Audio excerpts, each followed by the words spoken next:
Welcome, age of vintage society. Lili Damita was a strong woman who faced her life's problems head-on. She had a bad marriage and lost a child, but she continued to live on. How Errol Flynn scammed his way into Lili Damita's heart. I want you to know, my viewers, how much I appreciate your generous support on Patreon and your activity on the channel. These videos would not have been possible without you.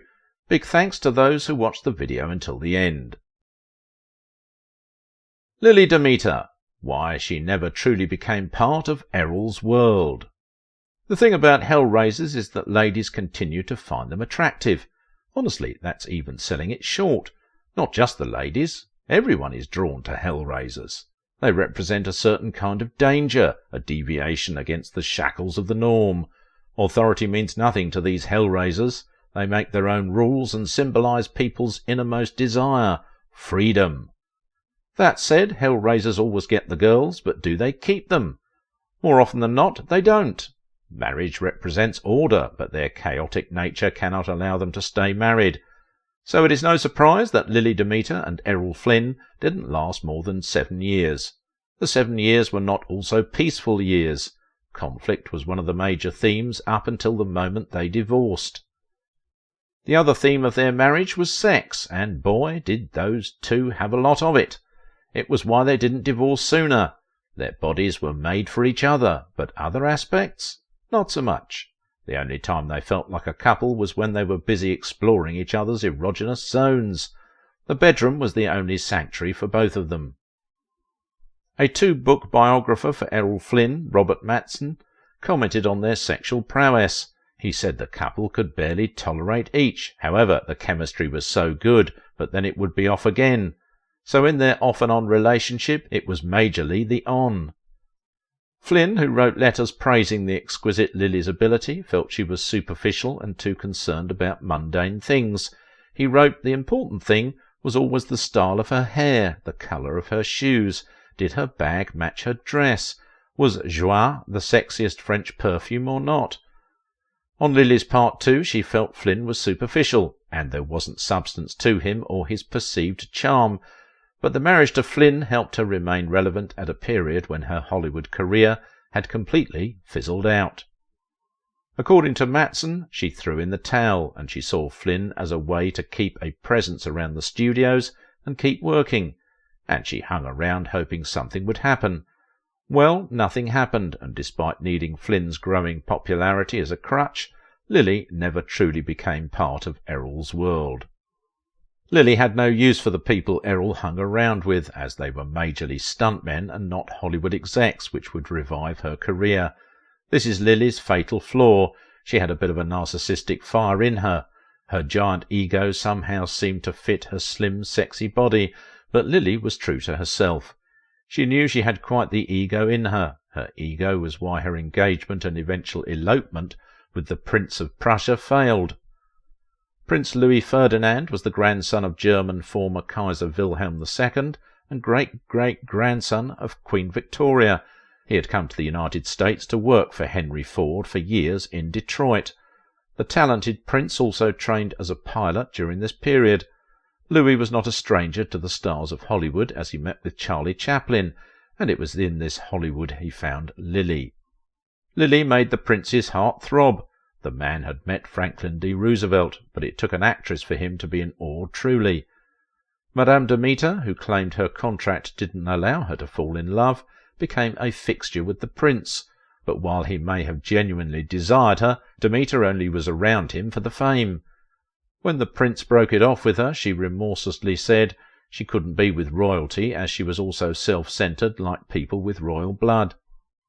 She wasn't close to his friends. He tended to hang with stuntmen, and she had no use for them at all. She wanted his attention, and he wouldn't give it to her, and it became an endless struggle. The delectable French-American actress was too into herself to see anyone else. Classic narcissistic behaviour. Plus the constant conflict allowed her to make the news constantly, but we suspect it wore her down, or maybe not. However, while she wanted to remain in the limelight through her relationship with Errol, it would appear that the light had more lime than she could bear. You could say it left a sour taste in her mouth. although the private moments remained good, and it was so good that Errol's seed got planted in her. The seed grew, and in 1941 she gave birth to her son, Sean Flynn, and in that same year she gave Errol the paper. No, not newspapers, divorce papers. The actress made a discovery: she couldn't raise a child in that toxic marriage. She got a small Palm Beach house far from her husband and his shenanigans. It was there that she and her one true love began their relationship. No, her true love wasn't her next husband, Alan Loomis, the owner of Eskimo Pies, whom she married in 1962. Her true love was her son, Sean, and she was determined to make a proper man out of him. So dedicated was she to this that she didn't allow her son to have a relationship with his paternal grandparents. She even waited for the boy to be 21 before she remarried in what we suspect was a marriage of convenience. There was only one space for some other than herself in her heart, and she had given this space to her son. Although raising her boy alone was something she was proud about, I was mother, father, everything to him. I did it all myself, she said when asked about it. Her goal was to raise a son, to be what she had dreamt of him becoming without having his father's imperfections. Maybe she didn't know, but Flynn's grandparents could have helped. Papa Flynn was a renowned marine biologist. Palm Beach, according to her, was the best, as it would allow her son to grow up with amazing people and make connections before going off to college. Her preference was MIT. Who knows, perhaps if Sean had grown according to his mother's vision, he wouldn't have died such a cruel death. No, this story does not have a happy ending. Damita began with a certain sweetness that didn't last long. Born in France as Liliane Marie Madeleine Carré in Bordeaux on July 19, 1901, Lili was a dancer and model who, at 16, was so proficient at dancing that she succeeded Mistinguet as the star in the Café de Paris revue show. Her dancing earned her the name Damita, which was a description of her by the Spanish King Alfonso, a notorious womanizer. He asked after Lili when he saw her performance. Damita del Melo Rojo, the girl in the red bathing suit. Her range grew from that of a dancer to an actress in European silent films. As her European acting career flourished, she got her invitation to Hollywood. Samuel Goldwyn personally invited her to star in his company's silent films. Her performance in the film, Rescue, had critics amazed, for the role was touted to be a difficult one. She starred in The Bridge of San Luis Rey, based on the Thornton Wilder novel The Cockeyed World, and Fighting Caravans, which was one of the films that heralded the talkies. She had a few box office successes before the talkies. The talking films were unfavourable to the actress due to her heavy accent. She more or less retired and married Errol Flynn, helped him star in Captain Blood and bore a kid for him. But with him she didn't lead a life of happiness and lost the only light in her life, her son. She didn't get a happy ending and ended up dying alone, a hermit and a shadow of her former vivaciousness. She grew old up to be 93 years old with Alzheimer's sapping her memory. Perhaps the disease helped her dampen the never-ending pain of losing her son to the gnashing jaws of death.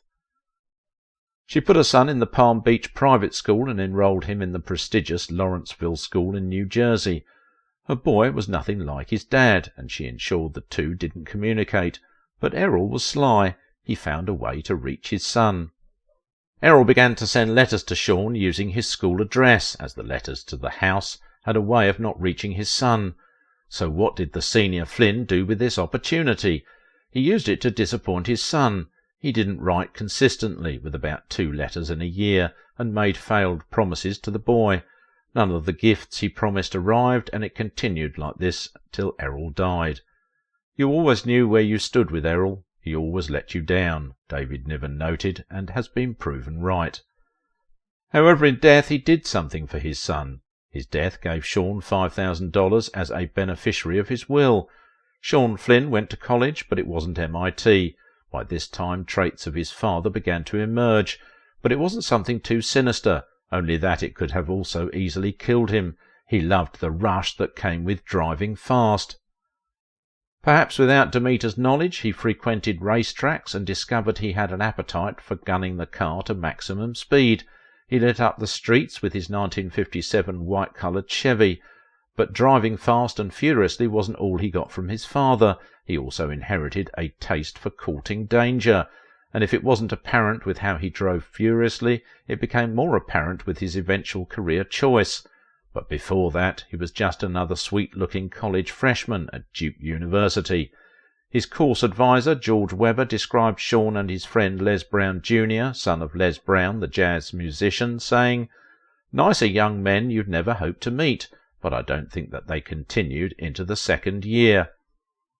The two gentlemen parted ways as Sean tried to find his way, leading him to follow his mother's and father's footsteps, but more his father's.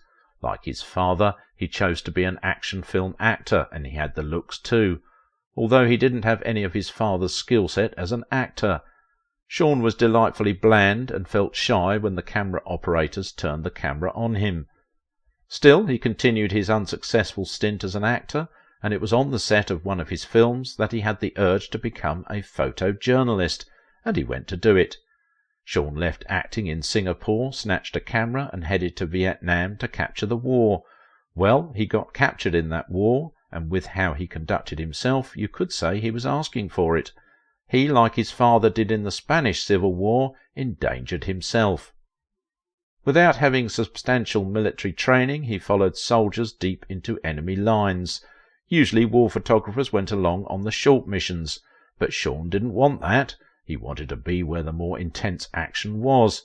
He buddied up with long-range patrol soldiers and special forces and went with them deep into the Vietnam forest.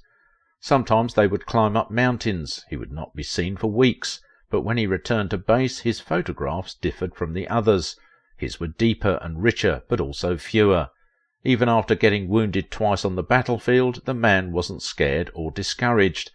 It seems the injury spurred him to brave even more dangerously.